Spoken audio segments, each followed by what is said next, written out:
Hi, I'm Tom Percival. I am an author and an illustrator, and for the past few years, a lot of my books have had an emotional health and well-being aspect to them. So this started off when I made a book called Perfectly Norman. At the time, I had no idea that this was going to be a series of books at all. It just felt like an important story to tell about individuality and how hard it can sometimes be to express yourself honestly. And then, when I was working on my next picture book, Bloomsbury suggested that maybe I should treat the colourways in a similar way to Perfectly Norman and make it largely monochromatic. So, being a headstrong, ego-fueled illustrator, I decided that I didn't want to do that because I didn't want to be seen like a one-trick pony. But Bloomsbury were persistent and they encouraged me to seriously consider it, which was how Ruby Finds a Worry came into being in the way that you would recognise it. So even though I had actually created the whole book in full, bright, vivid colours, I went back through all of the artwork and reduced the colour scheme largely to black and white, apart from Ruby's blue dress and the yellow worry. So yeah, I still wasn't sure about that decision. I remained that way right up until the day that the actual books arrived at my doorstep. And then I opened up the package and boom, then I could see it had been completely the right decision. And now, here we are, 4 books down the line with Misha Makes Friends, the 4th book in the Big Bright Feelings series. So I'm going to tell you a little bit about it, but I'm going to show you something first. So one of my hobbies is animation, and another one is making music. So when I have the time, I like to create animations to help promote my picture books, like the one you are about to see now.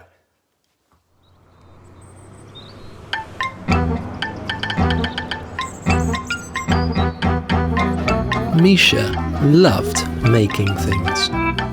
She could make pictures out of numbers and pictures out of sounds. But there was one thing that Misha found hard to make. Friends. Until one day, she met someone who shared her passion. And together, they made something very special. A friendship. Misha Makes Friends, from the author of Perfectly Norman, Ruby's Worry and Ravi's Roar.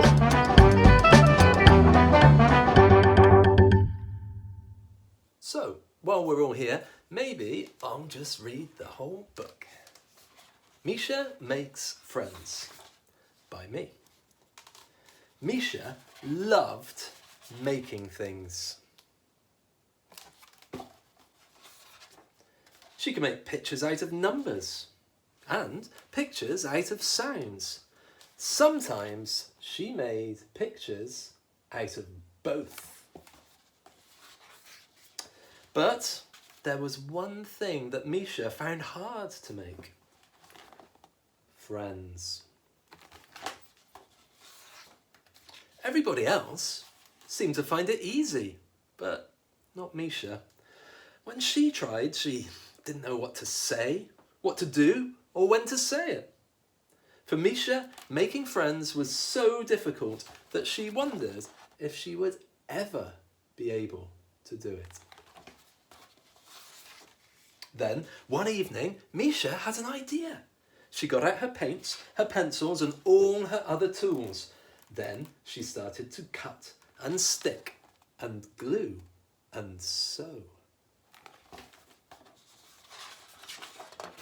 Soon, she had made a whole group of really fun friends. Friends that were easy to be around.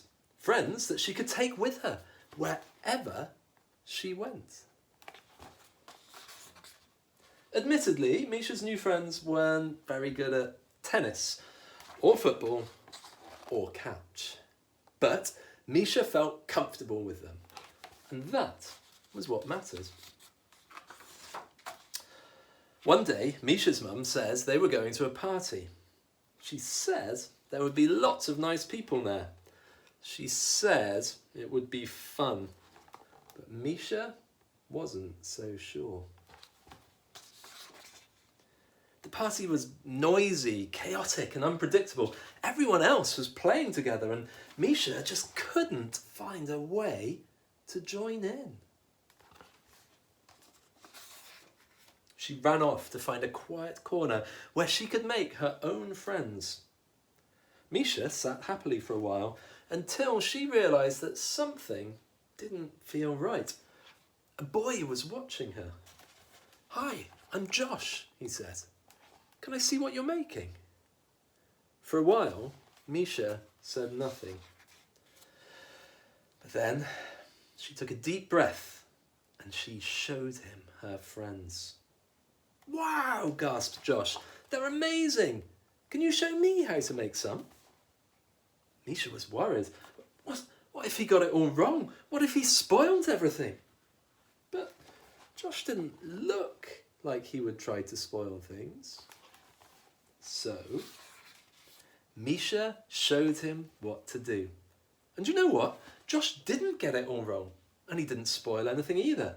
In fact, now that she was making things with someone else, it was even better. Soon, Misha and Josh had built a whole town for their friends to live in, together. "Let's go and show the others," said Josh. Misha wasn't so sure, but Josh's smile made her think it would all be okay. And it was. For the first time ever, Misha knew exactly what to say and what to do. And that was how the friends that Misha made helped Misha make friends. I thought I'd talk a little bit about how I create the artwork. So, Misha Makes Friends has been made entirely digitally. I used to work with a pencil and then scan that in and colour it on the computer and then realise I'd made a mistake and redraw it and rescan it and recolour it and all of that. But since I've had an iPad, I've drawn on that instead. I have a wide selection of natural media brushes, pencils, pens, watercolour washes, pastels, spatter brushes, you name it. Whatever the style of mark making, I will have a brush for it. So I start off really loose with very quick lines, and I'm just looking to block shapes in and get the general feel for the image. The flexibility of working digitally means that I can just try lots of things out, move things, and it's all really easy. I'm completely free at this point. I'm not worrying about details or proportions, it's just the basic compositions. So at this point, the poses are even completely wrong. I just want to know that I've got the characters in the right place. I keep working over these rough sketches, tweaking and making adjustments as I go. It's very sculptural. I feel more like I'm discovering what the image is meant to be rather than sitting down with a clear image of what it's going to be. And sometimes this stage lasts a really long time and I keep pushing the lines around and tweaking and changing angles, viewpoints and poses. And other times I feel like I've hit upon a composition straight away. So once I feel like everything is more or less where I want it to be, then I start looking at getting things to look exactly how I want them to look.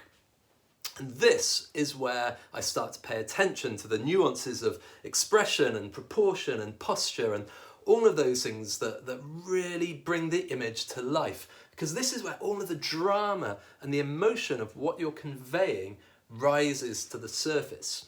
And then by the time I start on the final colour work, basically most of my decisions have already been made, and I know where the characters are going to be in the space, I know what expressions they're going to be showing, and then it's just a case of working over the image in gradual and continual waves until eventually I arrive at a point where I feel like it's all balanced and working. Again, this can come easily, but then other times not so easily. Sometimes I can complete a spread of colours artwork in a day, but sometimes it might take a lot longer. And that's how I make the illustrations. So I hope you found this little whistle-stop tour of my creative practice interesting, and I hope that you enjoyed Misha's story. I'm just putting the finishing touches to a new Big Bright Feelings book, another one, which is going to be exploring emotional resilience and coping with adversity. In that story, the main character's world literally turns upside down, and she has to try to work out how to navigate a world where her bed is now on the ceiling.